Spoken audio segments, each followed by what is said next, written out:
You're on the air, Kate. I am. Yep. Well, hello, Gene and Clara. Hello, Tyler and Lindy. And here we are up in sunny Alaska, and we're just sorry as hell that we're so late in getting a tape to you. We got your note, of course, months ago. Yeah, and didn't get that either. And our kiddies muchly enjoyed their birthday presents, and their mother didn't even get them on the ball. And my kiddies do have to be pushed into writing letters, no matter how much enjoy the presents. They do not enjoy writing letters. Yeah, you know, you can feel pretty awful about being so negligent about communicating with people. I'm particularly bad at it. We taped to some other friends of ours in New York City, and it was a case of really being lax there too. And went a 3 months without taping, and here we're doing this. 3. 4, I don't know. Here we're doing the same thing with you people, but. And my mother came up here. My mother and my aunt spent a week here. In the first part of September, and I haven't written to my mother since. But you know the old saying, don't you? That you can be as sorry as you want to, and that doesn't get the tape there any sooner. So let's forget how sorry we are and just talk. Okay, we're not sorry. Well, I didn't say we weren't sorry. I said let's just forget about it for now. Okay. Okay. So we've forgotten now. Now, how many months is it since we've taped? Oh, I don't know. It's been a long time. I mean, I wasn't meaning to go into it because we're sorry, just to find out where we left off. We haven't even told them about our Chilkoot Trail hike. Oh, dear. That's how lax we are. Oh, that's bad news. First of all, Jeannie, I want you to know that I've almost forgotten we went. That I got the tapes, but I was playing back one of your tapes the other day, and you said that you had a box of tape that you were going to send after the others. And I never did get that. Now, I don't know if that's just revenge for me not taping, or whether you sent it and it got lost, or whether you haven't sent it. At any rate, I got all the other tapes, for which I thank you. And I think we all, I think I can speak for everybody, really enjoy the radio program. Yeah. Marla wanted to listen to some more of the spooky shows when she was over. Darn it, I was planning on doing it, tonight or tomorrow night, because I thought she'd be here 2 more nights. Uh-huh. This girl that stayed with Kelsey this weekend, parents were out of town, so she stayed at our house, and she was looking forward to, the last time she stayed here was in September, I think, sometime, and we played her some of the suspense and stuff before the kids went to bed. We turned out all the lights and played some of these spooky radio programs, and then they ate that up. Who knows what evil lurks in the heart of men? Yeah. The shadow knows. Oh, brother. Yeah, they really ate that up. She was looking forward to hearing some more of those. And then her parents came home 2 days. She stayed Friday and Saturday, and she was going to stay Sunday and Monday, but they came back today instead of waiting until Tuesday to come back, so she got aced out of that. Oh, incidentally, Gene Bean, I got so wrapped up in old radio programs that I saw an ad, a little bitty ad in a magazine about a company.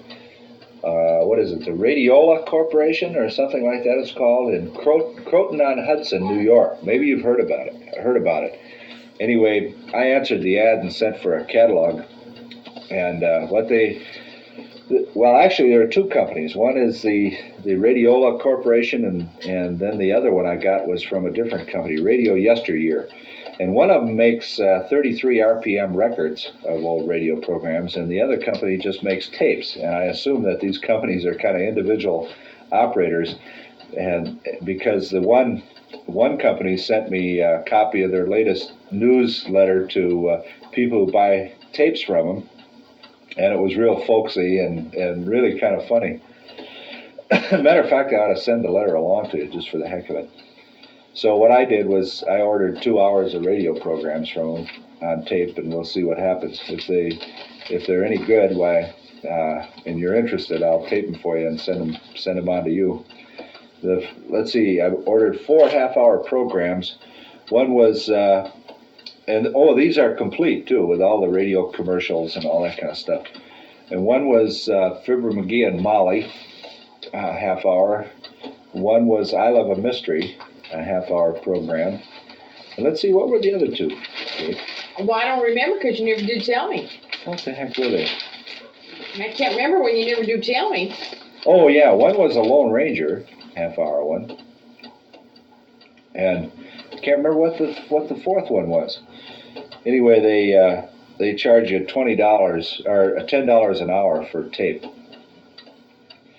And you can get it any speed you want, and so forth. So we'll see what comes of that. But really on a radio program kick down, and therefore I really enjoyed the tapes that you sent. I'm going to have to send you another check one of these days and get some more tape, I guess. But I wanted to be sure to tell you that we got the tapes and really enjoy them. Okay. Yeah, we like those. What was that one that we listened to? The nursery rhyme, the one of the shadow of the nursery rhyme. Yeah, I haven't heard that one yet. I haven't even. There's one. Yes, you did. You played it again. You fell asleep the first time because you listened to it on a night when you were real tired, and the kids and I heard it. Oh, that's and right. Then I fell asleep right in the middle of it. Yeah, and then you played it again so you could hear it. Oh yeah, that's right. Mm-hmm. I remember it now. Yeah, that was a good one. That was a real good one. The Shadow. And there were a couple other good ones on there, too, like that. Yeah. Oh, and I like the Sherlock Holmes. I used to be a great fan of Basil Rathbone and Nigel Bruce. The only thing I missed about that one is either that program was broadcast before or after their theme song that I remember. I don't know if you remember that old theme song from Sherlock Holmes, but it was Mendelssohn's Scotch Symphony that they used for a theme song. One of the themes from that song, of course. So, like I say, I'll send you some more money, and maybe you can make some more records.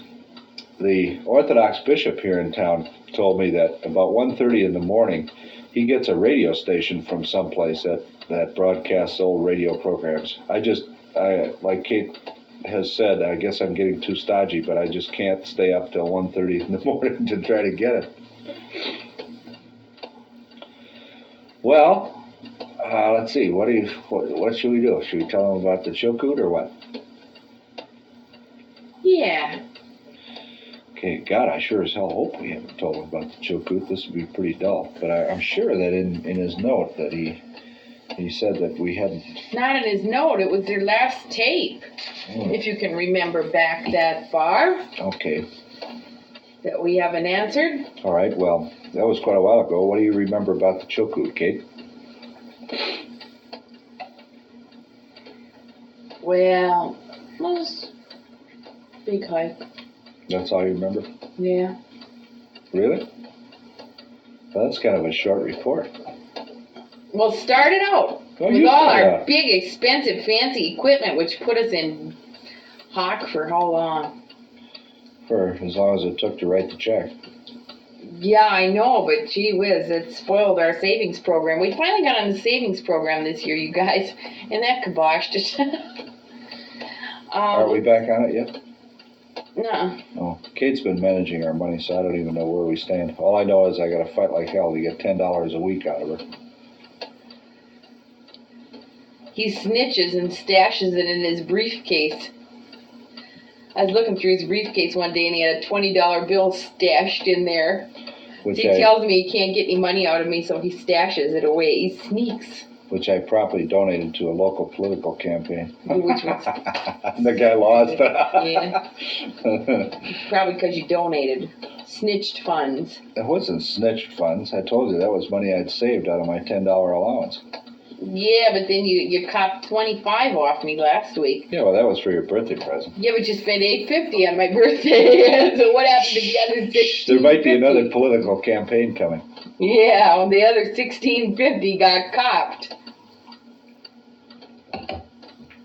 Well, it's just that my expenses are going up. That's because I have to eat out so much. You have to, yeah. Well, are you going to tell them your impressions of the Chilkoot Trail, or are you just going to sit there? We start out with all our lovely equipment. We bought 4 pack bags and pack frames and bags and a little pack sack for Adam. And 5 down sleeping bags. And old Dan, when he buys, he just has to buy the best. So Daniel bought down sleeping bags at $100 a piece. Would you believe? It seems to me we could take a trip around the world for what it cost us to go on a little hike for 9 days. Were you warm enough? We didn't even have maid service. Were you warm enough? Yeah, well, then warm. don't knock it. You would have been warm enough in your old cruddy sleeping bag. The Smiths had sleeping bags that they paid $45 for, down ones or something like that, and they were warm. Well, they have a higher metabolism than you do. I'm never cold. What are you talking about? You. How many times have I heard how cold you are in that sleeping bag, that old sleeping bag of yours, when I'm toasty warm in my old sleeping bag? Okay, but how about around the house? When I keep the temperature at 68 and you act like you're about 95 years old, shivering and withering in your chair. Oh, go ahead. Continue. Well, anyway, we got this fancy equipment. It's really pretty nifty. Why don't you... Go ahead. What do you want now? Go ahead. What are you bitching about? I'm not bitching about anything. Well, you're whispering and motioning and kicking, and I don't know what you're doing. Oh, well, you should. Go ahead. Well, anyway, we bought this equipment and we left on this after. Did you tell those people we were going with, the Smiths? Mm-mm. Pat and Ray Smith and their kids. Boy age what, 12? Yeah. Girl aged 5 and 8. 7, 6 and 8. 6 and 8? Yeah. Okay. Girls 6 and 8. And we got on the ferry on a perfectly gorgeous afternoon and had a fantastic ride. It left about 2:30, didn't it? And it was remember that gorgeous sunny afternoon? Oh, yeah. Fantastic. A beautiful evening, gorgeous sunset, the whole kibosh. And rode the ferry up to Skagway. Mm-hmm. Got in, about 6 o'clock in the morning, didn't we? Yeah. Oh, I had a nice night sleeping too. They all slept on we're too cheap to buy berths. We spent too much on camping equipment. So they're going to sleep in the regular deck chairs, which are inside. They're called deck chairs inside. No, they aren't deck chairs What inside. are they called? Lounge chairs. Yeah, there's an area of the ferry that has sort of like, airliner seats in it. Yeah, and they all slept in there, but I got smart, and I took my fancy new down sleeping bag and went outside on the deck and slept under the stars. Me and all the hippies. There were a lot of hippies on the boat, and they slept all over the decks. And me and all the hippies slept outside and had a great time under the stars. Oh, it was fantastic. You and the hippies had a great time under the stars? Now, that doesn't sound too good. Anyway, we got I bet you were Skagway. drinking Applejack, too, huh? No. We got into Skagway in the morning at 6 o'clock, and it was just beautiful. And then, of course, the first thing we did was hire a taxi, which didn't seem to bother anybody else, but it made me feel kind of dumb with all this fancy equipment and my new hiking boots and everything else. And the first thing we do was hire a taxi cab. Yeah, we took this taxi cab over to Dyea, which is it used to be a big town in gold rush days, but now it is, I believe there's one house there. Right. With one man in it. Yeah, and that's where the trail starts. Mm-hmm. And the trail gives you kind of a gruesome start. You go straight up for how long? Half a mile? No. Quarter of a mile? Maybe 200 feet. Well, it seemed like 100 miles. Well, it's actually longer than 200 feet, too. It's probably the first half mile or so. Yeah, it goes straight up, and I thought, oh heavens, what did I get into? But after that, it's just marvelous. Then you get kind of on a little old logging road for a while, and over cute little bridges, and the scenery through the woods there is absolutely marvelous. And that was a gorgeous sunny day, our first day of hiking. Oh, it was fantastic. And little streams that you can drink out of. Where in this world can you go and find little streams that you can just drink out of all the time? And they were just fantastic, and they sparkled in the sun, and oh, it was just really exhilarating. And this is down in a valley. And then on either side of you are these big high mountains, and some of them have glaciers on top of them, And oh, it's just something like I've just never seen. And then we finally got to the cabin, about, I don't know, maybe 3:30, something like that, didn't we? Yeah, somewhere around there. Yeah. 4 o'clock. And we don't hike very rapidly. Well, no, we don't. Well, I guess the kids hike faster than we do. Yeah, it's always nice to say that we had 6 kids along, and some of them went down as low as 6 years in age, but that really wasn't who was at the end of the line. At the end of the line was me. I was at the end of the line because somehow I discovered, I guess not having done too much hiking of very many, we didn't hike very many miles in this day either, but I mean, it was over rocks and stuff, so it wasn't like walking along a sidewalk. But somehow I discovered that although I had new boots, but I had broken them in, and they fit very well, I have something with my feet where after I'm on them all day like that, they swell up, and it doesn't make my boots too tight, except that my feet just ache. In fact, I could hardly stand it that first day we got in. I took off my boots right away and then just donated one pair of my wool hiking socks to slippers and ran around in those for the rest of the evening, or hobbled around in those, because I could hardly stand it. There's something about my feet that really gave me fits. Now, I don't know what to do about that. It's either a matter of losing weight or taking some of these, forgot what you call them, the pills that pregnant ladies take to get the water out of their system or something like that. Perhaps it was suggested that I try those next time, because my feet gave me many fits, but it didn't destroy the joy of the trip. However, glad to say that. But anyway, we got to this cabin, and I should probably interject here that in several places along the trail they have these trailside cabins that people can sleep in. So you don't absolutely have to have a tent when you go on this trail. And the cabins are spaced out for greenhorns like us, so that they're about a day's hike apart. Okay, go ahead. A greenhorn's day hike apart. Oh, that's what I said. Yeah, there are guys going over this trail that go in 2 days, but I guess one kid went over it in 16 hours once, didn't he? Yeah, I guess he did. But what did it take us? 3.5 days? Mm-hmm. Or 4.5? No, 3.5. Let's see, we were 4.5. We were 1, 2, 3, 4 nights on the trail. Yeah, 4.5 days it took us. 4 nights on the trail? Mm-hmm. Yeah, we were. 4.5 days it took us. And it has been done in 16 hours, but that's not the way we did it. No, we didn't see any point in running. Yeah, we stayed outside in our tent. We didn't have a tent. We stayed outside under the stars. Yeah, for a good reason, though. The state had a trail crew out, and the trail crew was staying in the cabin. Now, they have a policy whereby anybody hiking the trail gets first choice of the cabin, and the trail crew will sleep outside.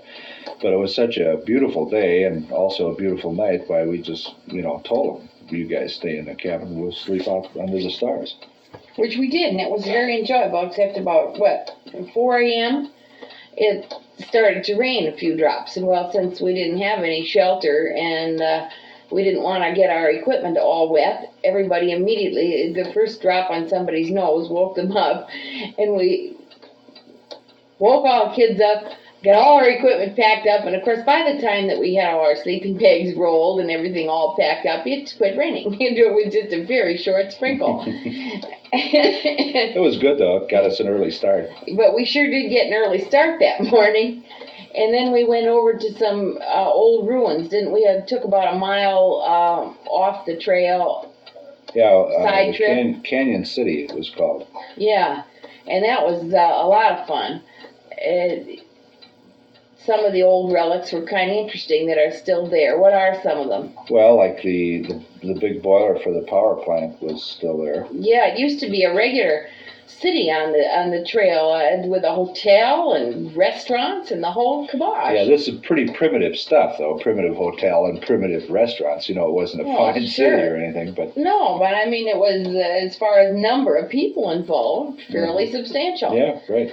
And some of the old remains are still there, and it's kind of interesting, and you could poke around there a long time, although we didn't feel we had it to poke.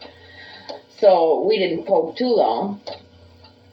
Just enough to kind of get a little feel for the place.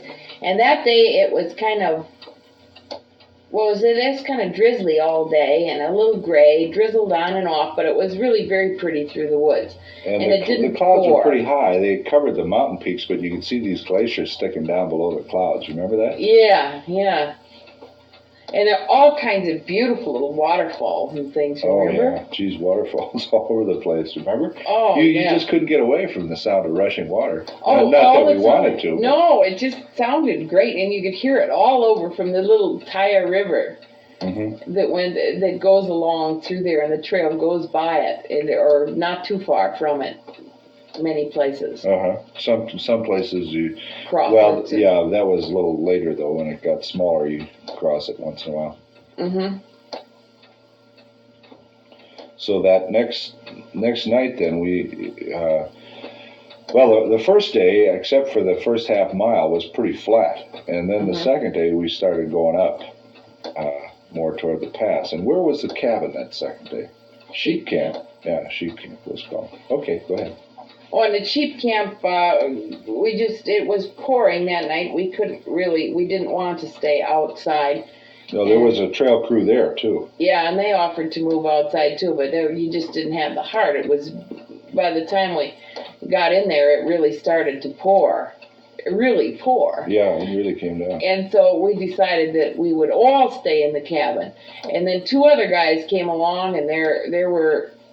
four other guys outside that did stay outside. They did have good waterproof tents and things with rain shelters over their tents even, and they did stay outside. But there were 17 of us with the trail crew and some other hikers. There were those two guys. There were 10 of us, of course, and 7 of about 5, I guess, trail guys. And then the two guys on the porch that stayed out on the covered. It was an open porch, but had a roof on it. This other couple came floating in. Remember? When was that in the morning that they came? No, it wasn't the morning they came, was it? Didn't they? Oh yeah, it was. That's right. It was the next morning. But we all stayed there. Some on the floor and some on the bunks because there wasn't enough room, on bunks for everybody, so lots of us stayed on the floor and took our turns cooking supper in there, and it was kind of fun. We had a good time. And they were all real good to us, and we got a later start that morning because it didn't. Well, it was raining even in the morning, and no alarm clocks or anything, and so we didn't start out real early, like the day before. What did we must have gotten up about 7, wasn't it? Yeah, something like that. And didn't they let us make or did we let them make their breakfast first? No, we made ours first because theirs remember took so long. The trail boss said it takes these guys a long time to eat. And not that they goof off, but they don't really finish breakfast till about 10 o'clock in the morning, and then they work later in the evening, so they get in a full day's work. Yeah, and they don't. She said it takes them a long time to cook the breakfast, and you can see why when you saw what they ate for breakfast. I never saw so many mountains of eggs and they really put it away, didn't they? Was it bacon by the? Well, pound after pound of that stuff that they fried up. Those guys really eat. I guess they don't eat too much for lunch, do they? They just have their 2 big meals, really. They carry their lunches with them when they go out on the trail. Yeah, but nothing very big. They just take a little snack along, but man, did they stow it away for breakfast and for dinner. Oh, God. It took them forever to make that breakfast because they made, not because they were slow, but because they made so dang much. Yeah. God, I never saw them eat so much. Of course, the guys that were staying outside, packed up and took off. They were long gone when we were ready to go. Yeah, they were doing the trail in 2 days. Yeah. And That was then, a Royal Canadian.